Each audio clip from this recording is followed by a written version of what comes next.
As part of any great coach training program, we go through this idea of contracting with a client, which essentially means that we set a number of goals and agreements that in coaching are purely decided by the client.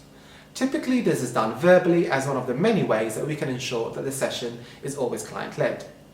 One key point where I use contracting is at the start of a session, particularly when a client might have quite a lot of things going on in their mind or a few topics that they're thinking about discussing. I ask the client questions such as, so what do you want to get out of today's session? Or how would you like to feel by the end of our session? Or even, what would make today a successful coaching session? My aim here is twofold. First, I am supporting my client focus on what they want to get out of the session, giving them accountability and ownership over the next hour.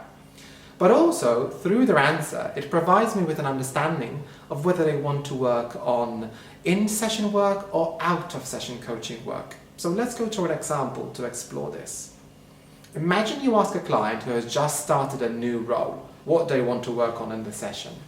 And they say they want to explore a limiting belief that they have. Perhaps they don't feel good enough. And to me, that would possibly say that the client would be working through their thinking patterns directly in that session.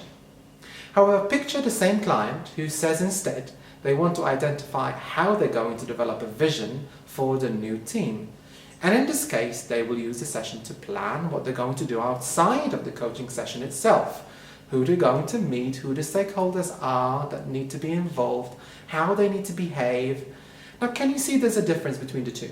One requires the person to do the challenging work in the session with you, whilst the second scenario, the person will be using the coaching session as a springboard to go back and action plans that they've set. Knowing what the client wants and how they want to work will pave the way for a much better coaching session that develops accountability and allows you to be fully present. Give it a try on your next session and let me know what you think. It's something that we also cover in our coach training program, our diploma in integrative coaching.